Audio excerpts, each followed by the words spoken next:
తెలంగాణ రాష్ట్రంలో బడ్జెట్ సమావేశాలు స్టార్ట్ కాబోతున్నాయి. సర్కార్ మారిన తర్వాత ప్రవేశపెడుతున్నటువంటి ఫస్ట్ బడ్జెట్. సో అందరికీ కూడా ఎక్స్పెక్టేషన్స్ ఉంటాయి. ఒకవైపు దెన్ కాంగ్రెస్ వర్సెస్ బీఆర్ఎస్గా సీన్ మారిపోయింది. గత కొంతకాలంగా మాటల దాడి ఏ రకంగా ఉంటుందో మనం అందరం చూసాం. అండ్ నీళ్ల విషయంలో అయితే ఈ మధ్య కాలంలో ఎట్లాంటి ఫైట్ నడుస్తుందో కూడా చూసాం. సో ఇవన్నీ ఇంట్రెస్టింగ్గా మారబోతున్నాయి. అండ్ రేపు మాజీ CM KCR and BRS floor leader KCR రేపు అసెంబ్లీకి హాజరవుతారా లేదా, ఇది అందరికీ ఉన్నటువంటి ఇంట్రెస్టింగ్ పాయింట్ కూడా. సో మాట్లాడదాం. మనతో పాటు ఉన్నారు సంజయ్, ఇన్పుట్ ఎడిటర్. సంజయ్, ఏం జరగబోతోంది రేపు అసెంబ్లీలో? బడ్జెట్ సమావేశాలు, కాంగ్రెస్ సర్కార్ వచ్చిన తర్వాత ఫస్ట్ బడ్జెట్ సమావేశాలు అందరూ కూడా ఎక్స్పెక్ట్ చేస్తారు ఎట్లా ఉంటాయి ఏంది అనేసి. ఒకటి.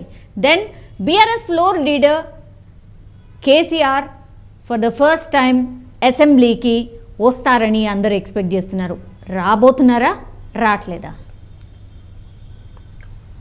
సౌమ్య, మొత్తమైన రేపు తెలంగాణ రాష్ట్ర బడ్జెట్ సమావేశాలు రేపు జరగబోతున్నాయి. దీనికి సంబంధించింది ఇప్పటికే రాష్ట్ర ప్రభుత్వం రేవంత్ రెడ్డి ముఖ్యమంత్రికి సంబంధించినటువంటి కాంగ్రెస్ పార్టీ కొత్తగా కొలువుదీరినటువంటి కాంగ్రెస్ గవర్నమెంట్ ముఖ్యమంత్రి రేవంత్ రెడ్డికి సంబంధించి రేపు అసెంబ్లీ బడ్జెట్ సమావేశాలు వాడి వేడిగా జరుగుతాయి అనేసి ఉద్దేశంతో అంటే చాలా పకడ్బందీగా కొంత అంటే రాష్ట్ర బడ్జెట్ ఎలా ఉండాలి, ఏ విధంగా ఉండాలి అనేసి కసరత్తు అయితే ఇప్పటికే రాష్ట్ర ప్రభుత్వము అంటే రకరకాల చర్యలు అయితే చేపట్టింది. అదేవిధంగా బీఆర్ఎస్కి సంబంధించినటువంటి ఫ్లోర్ లీడర్ మాజీ ముఖ్యమంత్రి కె చంద్రశేఖరరావు రేపు అసెంబ్లీకి వస్తున్నాడా లేదు అనేది తెలంగాణ ప్రజలు ఎదురు చూస్తున్నటువంటి ఒక అంశం. ఎందుకంటే కాంగ్రెస్ పార్టీ ఇచ్చినటువంటి ఉచిత హామీలు ఏవైతే ఉన్నావో వీటన్నిటినీ అసెంబ్లీ వేదికగా ప్రజాపక్షాన మాట్లాడాలి, కేసీఆర్ రావాలనేసి తెలంగాణ ప్రజలు ఎదురు చూసినటువంటి అంశము. కాకపోతే రేపు కేసీఆర్ అసెంబ్లీకి అంటే రేపు కేసీఆర్ అసెంబ్లీకి వస్తలేడు అనేసి బీఆర్ఎస్ వర్గాలు ఇప్పటికే అంటే ఆఫ్ ది రికార్డులో బీఆర్ఎస్ వర్గాలు ఇప్పటికే దీనిపైన ఒక అవగాహన వచ్చింది. రేపు కేసీఆర్ మాజీ ముఖ్యమంత్రి చంద్రశేఖర్ బీఆర్ఎస్ ఫ్లోర్ లీడరు రేపు అసెంబ్లీకి రావడం లేదు అనేసి తేల్చి చెప్పారు. ఎందుకంటే రేపు 13వ డేట్ నాడు అంటే నల్గొండలో జరిగేటటువంటి భారీ బహిరంగ సభలో అక్కడే ప్రజాక్షేత్రంలోనే ఈ ప్రభుత్వాన్ని ఎండగడతాము, ప్రజాక్షేత్రంలోనే ఈ ప్రభుత్వంపై ఇచ్చినటువంటి హామీలకు సంబంధించినటువంటి అంశాలను లేవనెత్తుతామనేసి మాజీ ముఖ్యమంత్రి కేసీఆర్ రేపు జరిగేటటువంటి నల్గొండ సభలో వీటన్నింటిని ఎండగడతామనేసి దానికోసమే అసెంబ్లీకి రావట్లేదు అనేసి బీఆర్ఎస్ వర్గాలు ఇప్పటికే ప్రకటించడం జరిగింది. నిజంగా కేసీఆర్ రేపు అసెంబ్లీకి వస్తే ప్రజాక్షేత్రమైన ఒకటే, అసెంబ్లీ అయిన ఒకటే, ప్రజల కోసము ఎక్కడి నుంచి అయినా కూడా ప్రజల యొక్క గలాన్ని వినిపించడానికి అసెంబ్లీ నిజమైన వేదిక అనేసి ప్రజలు ఆశిస్తున్నారు. కానీ మాజీ ముఖ్యమంత్రి కేసీఆర్ మాత్రము ప్రజాక్షేత్రము అనేది ప్రజల మధ్యలో ఉండేసేసి చర్చలు జరగాలి, ప్రజల మధ్యలో ఉండేసేసి భారీ బహిరంగ సభ ఏర్పాటు చేసి ప్రజల కోసం ఏర్పాటు చేసినటువంటి ఈ ప్రభుత్వము ఎందుకు ప్రజల కోసము మేలు చేస్తలేదు? ఇప్పటి వరకు రకరకాలు ఇచ్చినటువంటి సూపర్ 6 గ్యారంటీలకు సంబంధించినటువంటి అంశము ఎందుకు అమలు చేయడం లేదు? ఇప్పటికీ 60 రోజులు గడిచిపోతుంది ప్రభుత్వం ఏర్పడి, ఎందుకు ఈ 66 గ్యారంటీలకు సంబంధించినటువంటి అంశము ఎందుకు అమలు చేయడం లేదు అనేసి మాజీ ముఖ్యమంత్రి కె చంద్రశేఖరరావు బీఆర్ఎస్ భవన్లో గత వారం రోజులుగా కంటిన్యూగా పార్లమెంటు నియోజకవర్గాలకు సంబంధించినటువంటి అభ్యర్థులతోటి సమావేశమై ఇదే డిస్కషన్. రేపు జరిగేటటువంటి పార్లమెంటు ఎన్నికలు కూడా రాష్ట్ర ప్రభుత్వాన్ని అంటే ముఖ్యంగా కాంగ్రెస్ ప్రభుత్వం ఇచ్చినటువంటి ఉచిత హామీలు ప్రజలకు అందకపోవడానికి ఏంటి రీజను, ఎందుకు విఫలమైంది రాష్ట్ర ప్రభుత్వం అనే క్వశ్చనే కంటిన్యూగా దీనిపైన ఎక్కువ చాలాసేపు డిస్కషన్ జరిగింది. కాకపోతే ఒకటి, ఇప్పుడు కాంగ్రెస్కి సంబంధించినటువంటి మంత్రులు కానివ్వండి, కాంగ్రెస్కి సంబంధించినటువంటి నాయకులు కానివ్వండి, అదేవిధంగా ముఖ్యమంత్రి రేవంత్ రెడ్డి ఎవరేమైనా కూడా ఇది 100 రోజుల్లో ఈ సూపర్ 6 అంటే 6 గ్యారంటీలకు సంబంధించినటువంటి ఈ 6 గ్యారంటీలకు సంబంధించినటువంటి 100 రోజులు అంటే ఇంకా కూడా 40 రోజులు బ్యాలెన్స్ ఉంది. ఈ 40 రోజుల తర్వాత ఇప్పటికీ 2 అమలు చేశాము, ఇంకా 6టిని మేము ఈ 40 రోజుల్లో అమలు చేస్తామనేసి కాంగ్రెస్ ప్రభుత్వం చెప్పగానే వస్తుంది. ఏదేమైనా కూడా ఇక్కడ ప్రతిపక్షము కానీ రేవంత్ రెడ్డి ఆల్రెడీ సవాల్ చేశారు కదా, మీకున్నటువంటి డౌట్స్ ఏవైతే ఉన్నాయో రండి, అసెంబ్లీకి రండి, మీరు మాట్లాడండి, మేము మాట్లాడతాము, మీరు మాట్లాడండి, మేము మైక్ కూడా కట్ చేయము, మీరు ఎంతసేపు కావాలంటే అంతసేపు మాట్లాడచ్చు, నీళ్ల దోపిడీ అన్నటువంటి మాట పదే పదే ఇటువైపు నుంచి అటువైపు నుంచి మీ తప్పు ఉంది అంటే మీ తప్పు ఉంది అని, కేఆర్ఎంపీ కావచ్చు లేదంటే కాళేశ్వరంకి సంబంధించి కావచ్చు, ఇది నీటి ఇష్యూ చాలా పెద్దగా అయిపోయింది సంజయ్. సో దీని మీద 2 రోజులు చర్చిద్దాం రండి అనేటువంటి మాట సీఎం రేవంత్ రెడ్డి చెప్పారు. ఎందుకని బ్యాక్ స్టెప్ వేస్తున్నారు, మరి ఎందుకని వెళ్ళట్లేదు మాజీ CM KCR are floor leader of BRS party? Soumya, ఒకటి అసెంబ్లీలో అంటే ఫ్లోర్ లీడర్గా ఉన్నటువంటి కేసీఆర్ ఎందుకు అసెంబ్లీకి రావడం లేదు అనేది మనం ఇంతకుముందుకే డిస్కషన్ చేసుకున్నాం. ఎందుకంటే ప్రజాక్షేత్రంలోనే ఈ రాష్ట్ర ప్రభుత్వం అమలు చేయనటువంటి హామీలను ఎండగడతాము అనేసి మాజీ ముఖ్యమంత్రి కేసీఆర్ చెప్పడం అంటే బీఆర్ఎస్కు సంబంధించిన వర్గాలు ఇప్పటికే దీనిపైన ఒక క్లారిటీ చేసింది. కానీ ముఖ్యమంత్రి ఉన్నటువంటి రేవంత్ రెడ్డి అసెంబ్లీలో అంటే మీరు గతంలో చేసినటువంటి తప్పిదాలను అసెంబ్లీలోనే డిస్కషన్ చేద్దాము. అసెంబ్లీ అంటే ప్రజల కోసం ఎన్నుకోబడ్డటువంటి ప్రజాప్రతినిధులం అందరం అసెంబ్లీ వేదికగా చర్చలు జరిగితే వాటిని పరిష్కార దిశగా మనం అమలు చేయొచ్చు అనేసి ముఖ్యమంత్రి రేవంత్ రెడ్డి వీరికి ప్రతిపక్షాలకైనటువంటి హరీష్ రావు, కేసీఆర్ ఎవరైనా కానీ మీకు ఎంత సమయం కావాలంటే అంత సమయాన్ని మేము ఇచ్చిస్తాము, మీ మైకులు మీ గొంతులు నొక్కము అనేసి ముఖ్యమంత్రి రేవంత్ రెడ్డి దీనిపైన ఒక స్పష్టమైన ఆదేశాలు ఇవ్వడం జరిగింది. అదేవిధంగా స్పీకర్ కూడా రిక్వెస్ట్ చేసి స్పీకర్ని కూడా మీరు ప్రతిపక్షాలకు ఎంత సమయము వాళ్ళు అడిగితే అంత సమయాన్ని ఇవ్వండి అనేసి స్పీకర్ కూడా రిక్వెస్ట్ చేస్తామనేసి ముఖ్యమంత్రి రేవంత్ రెడ్డి చెప్పడం జరిగింది. కాకపోతే ఏంటంటే ప్రతిపక్షాలు ఉన్నటువంటి బీఆర్ఎస్ నాయకులు కావచ్చు, బీఆర్ఎస్ ఫ్లోర్ లీడరు మాజీ ముఖ్యమంత్రి కేసీఆర్ కావచ్చు, ఎవరేమైనా కూడా రేపు అసెంబ్లీలో వీటన్నిటిపైన డిస్కషన్ చేయాలి అంటే సమయం సరిపోదు అనేసి ఒక వంక పెట్టుకొని తర్వాత ఏంటంటే వీళ్ళు మాట్లాడే మధ్యలోనే ఎవరికి రాష్ట్ర ప్రభుత్వానికి అనుకూలంగా ఉన్నప్పుడు మైకులు ఆన్ చేయడము, రాష్ట్ర ప్రభుత్వానికి వ్యతిరేకంగా మాట్లాడినప్పుడు గొంతులు అది మైకులు మూగబోయడం చేయడము, ఇలాంటి వల్ల అసెంబ్లీలో మాట్లాడడానికి రాష్ట్ర ప్రభుత్వం అధికార పక్షంలో ఉన్నటువంటి కాంగ్రెస్ ప్రభుత్వం అవకాశం ఇవ్వదు అనేసి బీఆర్ఎస్కి సంబంధించినటువంటి నేతలు కావచ్చు, అదేవిధంగా బీజేపీకి సంబంధించినటువంటి నేతలు కావచ్చు, ప్రతిపక్షాలకు సంబంధించినటువంటి నేతలు ఎవరైనా సరే అధికార పార్టీ ఎప్పుడైనా కూడా వాళ్ళ సైడే ఎక్కువ సమయం కేటాయిస్తారు కనుక ప్రజల కోసం ప్రజల సమస్యలపైన అసెంబ్లీలో మాట్లాడడానికి ఇది సరైన వేదిక కాదు. ప్రజాక్షేత్రంలోనే ప్రజల కోసము ప్రజలకు ఎన్నుకోబడేటువంటి ప్రభుత్వం పైన ఎండగట్టడానికి ప్రజాక్షేత్రమే మంచి అవకాశము, మంచి సమయము అనేసి మాజీ ముఖ్యమంత్రి కేసీఆర్ ఆయా నాయకులతోటి చర్చించినట్లు సమాచారము. నిజంగా ఒకవేళ మాజీ ముఖ్యమంత్రి ఉన్నటువంటి కేసీఆర్ రేపు అసెంబ్లీకి వస్తే ఏం డిస్కషన్ చేయబోతున్నారు, ఒకవేళ అసెంబ్లీకి వస్తే రాష్ట్ర ప్రభుత్వం ఏ విధంగా వాళ్ళని అప్పుడు గతంలో ఉన్నటువంటి వాళ్ళు చేసినటువంటి అవినీతి పైన ఎలాంటి పైన నిలదీయబోతున్నారు అనేది ఒక చర్చ అయితే రాష్ట్ర రాజకీయాల్లో జోరుగా చర్చ అయితే జరుగుతుంది. ఒకటి కాళేశ్వరంకి సంబంధించినటువంటి మేడిగడ్డ అంటే పిల్లర్ కుంగిన విషయం కావచ్చు, అదేవిధంగా మిషన్ కాకతీయకు సంబంధించినటువంటి కావచ్చు, మిషన్ భగీరథకు సంబంధించినటువంటి 40,000 కిలోమీటర్లకు సంబంధించినటువంటి పైప్ లైన్ ఏదైతే ఉందో ఇది ఎవరు ఆధీనం అంటే ఎవరు కాంట్రాక్ట్లో ఈ వర్క్ చేయించారు, ఇందులో ఎవరెవరు ఇన్వాల్వ్మెంట్ ఉంది, నిజంగా ఈ 40,000 కిలోమీటర్లకు సంబంధించినటువంటి మిషన్ భగీరథకు సంబంధించినటువంటి ఈ పైప్ లైన్ వ్యవస్థకు సంబంధించిన ఒక సీనియర్ ఐఏఎస్ అధికారిని వీడి విచారణ కమిటీగా వేయడం రాష్ట్ర ప్రభుత్వము ఈరోజు దీనికి సంబంధించినటువంటి అప్డేట్స్ని మొత్తం టోటల్ వీటిపైన ఒక డిస్కషన్ చేసేసి దీనికి ఒక కమిటీ వేయడం జరిగింది. ఇది రెండవది. మూడవది ఏంటంటే గత ప్రభుత్వము చేసినటువంటి తప్పిదాలు అంటే మిషన్ భగీరథ కావచ్చు, మిషన్ కాకతీయ కావచ్చు, కాళేశ్వరం కావచ్చు, రకరకాల పైన అంటే నీటి దోపిడీని ఏ విధంగా చేయడము కేసీఆర్కు తెలిసినంత మరెవరికి తెలియదు అనేసి కాంగ్రెస్కి సంబంధించినటువంటి నాయకులు కావచ్చు, కాంగ్రెస్ ప్రభుత్వం కావచ్చు దీనిపైన తీవ్ర విమర్శలు చేస్తున్నారు. మొత్తం మీద బీఆర్ఎస్ ఇటు కాంగ్రెస్కు సంబంధించినటువంటి మాటల తూటాలు పేలిపోతున్నాయని చెప్పుకోవచ్చు. ప్రజలకు సమస్యలు పట్టించుకోకుండా రాష్ట్ర ప్రభుత్వము ప్రజా సమస్యలపై మాట్లాడకుండా బీఆర్ఎస్ తప్పించుకొని తిరుగుతున్నాం అనేసి మామూలు జనాలు అయితే వీటిపైన ఇటు రాష్ట్ర ప్రభుత్వం పైన ప్రతిపక్షం పైన విమర్శలు అయితే జోరుగా సాగుతున్నాయి. మనం చూస్తున్నాము అది డిజిటల్ మీడియాలో వీటిపైన రాష్ట్ర ప్రభుత్వం పైన ప్రతిపక్షం పైన తీవ్రమైనటువంటి చెక్కలు కొడుతున్నారని చెప్పుకోవచ్చు. నిజంగా రేపు జరిగేటటువంటి అసెంబ్లీ సమావేశాల్లో రాష్ట్ర ప్రభుత్వం అవలంబిస్తున్నటువంటి అంశాలు ఏంటిది, అదేవిధంగా ప్రతిపక్ష పాత్ర పోషిస్తున్నటువంటి బీఆర్ఎస్ ఎలాంటి ప్రశ్నలని రాష్ట్ర ప్రభుత్వం పైన ఒత్తిడి ఇవ్వడానికి ఎలాంటి వాటిని సిద్ధం చేసుకున్నారు అనేసి ఈ రెండింటి మధ్యలో రేపు వేడిగా అసెంబ్లీలో చర్చ జరిగే అవకాశం అయితే చాలా స్పష్టంగా కనిపిస్తుంది.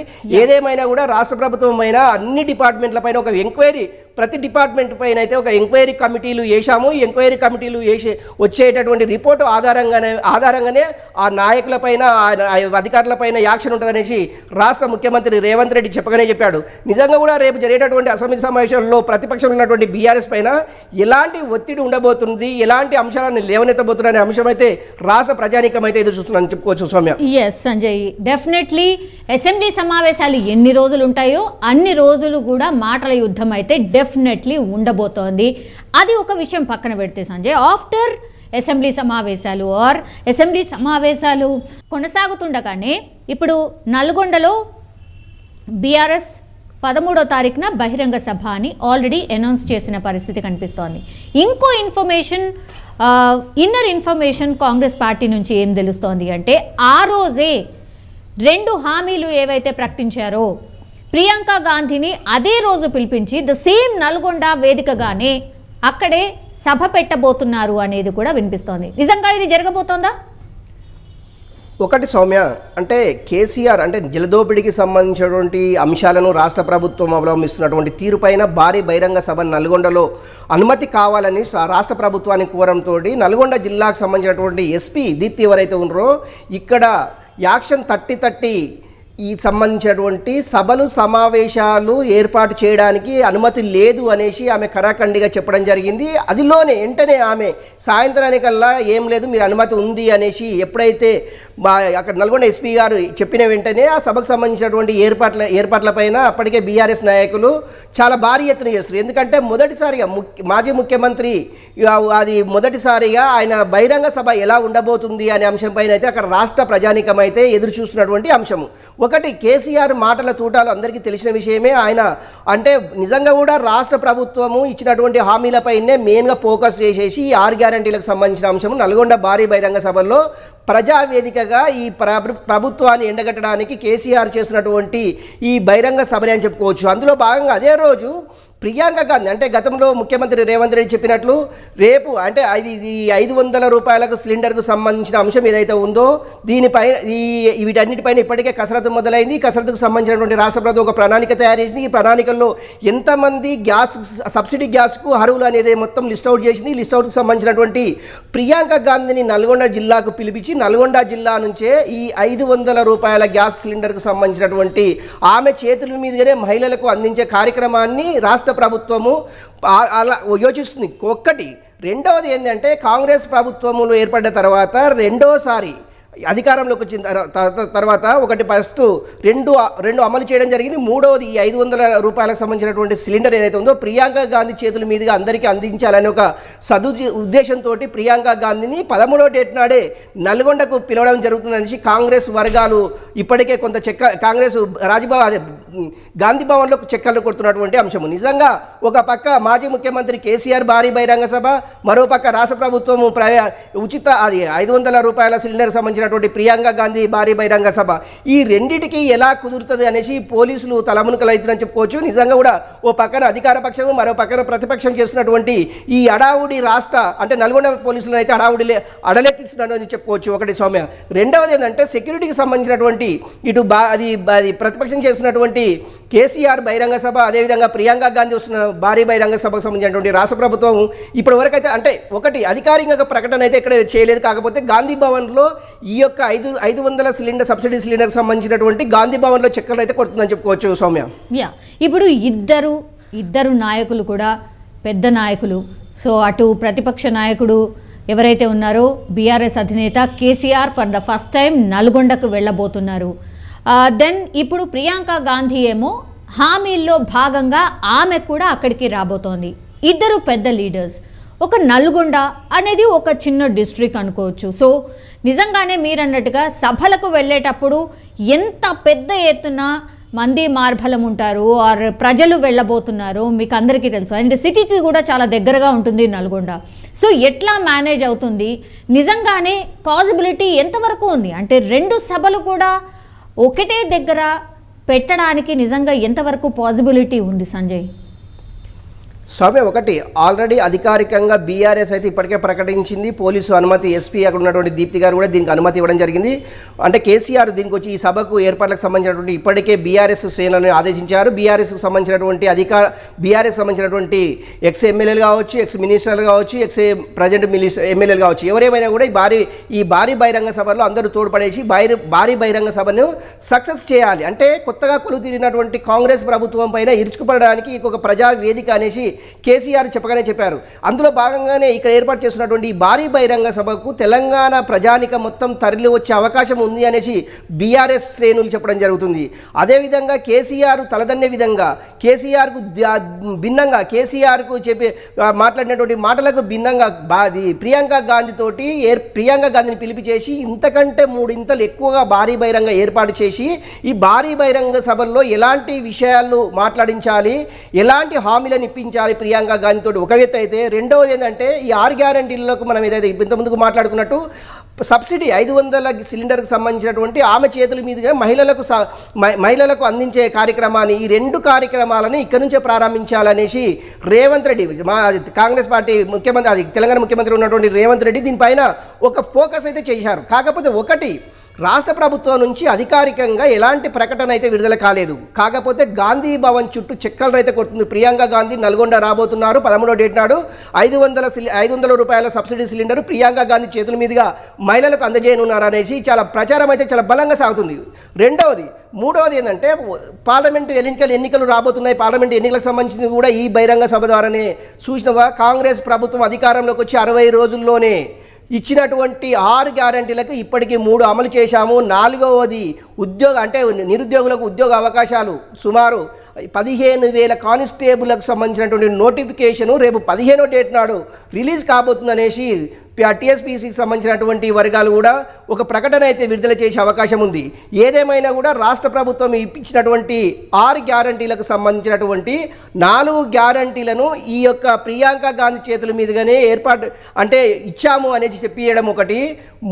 నాలుగవది ఏంటంటే రైతు రుణమాఫీ కావచ్చు, రైతు బంధు కావచ్చు, వీటిపైన కూడా అక్కడి నుంచి ఒక ప్రకటన చేసేసి అదే రోజు రైతు అకౌంట్లలో రైతు బంధుకు సంబంధించినటువంటి డబ్బులని కూడా జమ చేసే అవకాశం అక్కడే రైతులకు మెసేజ్ రూపకంగా ప్రకటించే అవకాశం అయితే చాలా స్పష్టంగా ఉంది. ఈ 6 గ్యారంటీలకు సంబంధించినటువంటి ఓన్లీ ఒకటి ఏంది అంటే 2 లక్షల రుణమాఫీ ఒకటి, అదేవిధంగా 2 లక్షల ఉద్యోగాలకు సంబంధించినటువంటి ప్రకటన కూడా రేవంత్ రెడ్డి చేసే అవకాశం ఉంది. ఈ 2 లక్షల ఉద్యోగాలకు సంబంధించినటువంటి ప్రకటన ఏ విధంగా ఉండబోతుంది, 2 లక్షల రుణమాఫీకి సంబంధించినటువంటి ప్రకటన ఏ విధంగా ఉండబోతుంది అని తెలంగాణ ప్రజానికం అయితే ఎదురు చూస్తుంది. సౌమ్య, ఆల్ రైట్ సంజయ్, మొత్తం మీద అది రేపటి నుంచి అయితే అసెంబ్లీ సమావేశాలు స్టార్ట్ కాబోతున్నాయి.